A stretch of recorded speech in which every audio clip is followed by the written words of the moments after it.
الحلويات الباردة أنواعها كتير جدا. هنعمل حلا بارد سهل وسريع بالبسكوت، مش هياخد وقت معانا طويل ولا وقفة كتير ولا هتتعبي. لو انت حابة مثلا تروح زيارة ومش حابة تشتري حاجة وحابة تعمليه اعمليه.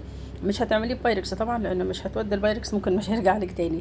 ففي علب في مستلزمات الحلويات بلاستيك كده كبيرة بغطا، هكتب لكم مقاسها بس في صندوق الوصف. يعني دي الحاجات اللي انا استخدمتها، مقاس العلبة دي. بسم الله هنبدأ. هنجيب هنا بولة، هننزل ب 100 جرام كريم شانتيه خام من غير سكر. ال 100 جرام دول نص كوبايه معياريه. هنضيف عليهم كوبايه ميه متلجه، وهنضيف عليهم معلقه سكر بودر. انا ضايفه السكر مع الكريمه بالفعل. هنخفقهم لغايه لما الكريمه تعمل فوليوم معانا شويه تزيد. في حاجات تانية هنضيفها ليها بدايل. انا هضيف هنا حليب مكثف محلى نص كوبايه معياريه. نص كوبايه ده قد ايه؟ في حدود 150 مللي. لو انت ما عندكيش حليب مكثف مش هقولك اعمليه بالحليب البودر لانه مكلف طبعا، فانا ضد دي. ناس كتير بتعمله بس انا ضد ده. الحليب البودر غالي. ال 400 جرام بكام؟ وارخص حاجه لو هتجيبوا ميرو ده ال 400 جرام بتاعه ب 100 معرفش 23 جنيه. ليه؟ طب ما بنعمله بالحليب العادي يا جماعه، موجود على القناه الحليب المكثف. انا بشيله في الفريزر. هنا استعملنا 150 مللي. هضيف جبنه كريمه، اي نوع جبنه كريمه عندك. هضيف 100 جرام بس مش اكتر من كده. وهقول لكم مقاس الصينيه اللي انا استعملتها. لو هتعملوا بولات هيعمل معاكم 7 بولات. لو في البيت 7 افراد هتعملوا 7 بولات. البوله ممكن تقع معاكم ب 15 جنيه او حاجه زي كده. يعني شوفوا بره هتتباع ممكن ب 35 او حاجه او ب 30. هنا 100 جرام الجبنه دي، الجبنه الكريمي دي حلوه جدا جدا. انا ما رضيتش اتكلم عنها لغايه لما اخلصها، فقلت خليني اتكلم عنها. الجبنه كريمي الحمد اوفر 100 مره من الجبنه المثلثات. انا ما كنتش بضيف جبنه كريمي. هتلاقوني حتى في اي حاجه بعملها تشيز كيك او اي حاجه فيها كريمه تشيز ما بضيفش كنت غير الجبنه المثلثات. بس دلوقتي بقت غاليه، فالجبنه دي هتوفر معايا. كده انا خلطت كل الخليط بتاعي. الوصفه دي هستعمل فيها 3 باكت بسكوت من اللي هو ب10 جنيه. بسكوت اولكر مش عارفه وزنه، ما قريتوش بصراحه كام. المهم الكميه اللي انا استعملتها دي هقول لكم على مقاس الصينيه. لو بولات هتعمل 7. هنجيب كوبايه حليب، هنغمس البسكوت ونرصه. هنعمل اول رق، يعني اول رق بسكوت، تاني رق كريمه، اول رق بسكوت، تاني كريمه، تالت بسكوت، رابع كريمه. يعني البسكوت بنحطه 3 مرات والكريمه شرحه 3 مرات. تعالوا بقى للكريمه. الكريمه شيء اساسي. انا مش بستعمل كريمه الخفق اساسي. هنستعمل الكريم الشانتيه 100 جرام كريم شانتيه، عليه كوبايه الميه المتلجه، عليه معلقه سكر. نمره 2 الحليب المكثف. لو انت مش عايزه تضيفي حليب مكثف ما عندكيش، هتضيفي مكانه باكت كريم كراميل من غير الصوص، الكريم كراميل بس. ده كده البديل بتاع الحليب المكثف. هم بيضيفوه كده بره. اغلب الدول العربيه والخليج هتلاقيهم كلهم بيستعملوا الباكل بتاع الكريم كراميل. تعالوا بقى للجبنه. انا مش هنصحك بالمثلثات دلوقتي، في الوقت الحالي الاسعار بقت عاليه. الجبنه اللي هي بتبقى 16 مثلث، اقل نوع جبنه ب 85 جنيه. طب ما انا اجيب الحمد دي تقريبا كانت 500 جرام ب 85 جنيه، اوفر لي وطعمها حلو وزي الفل في الحلويات وحلوه جدا.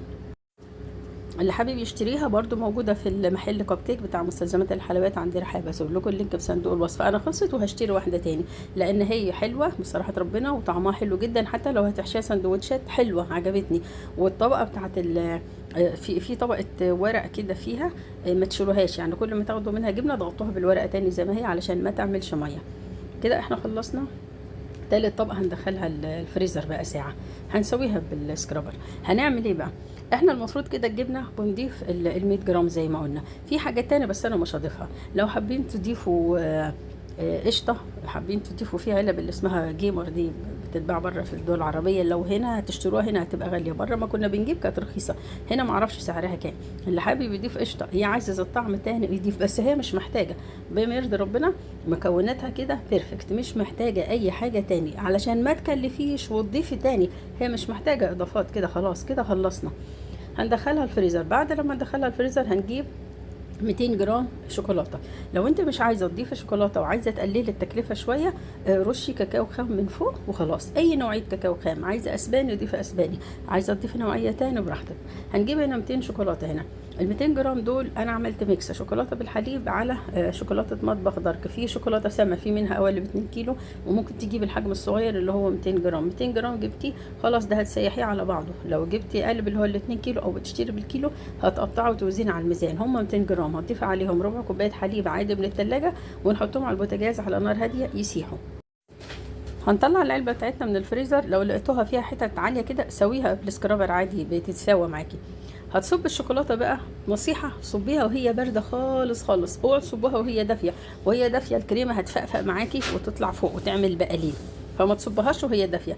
لو انت عايزه تعمليها ماربل صبيها دافيه خلاص عشان تعرفي تتحكمي فيها في الماربل.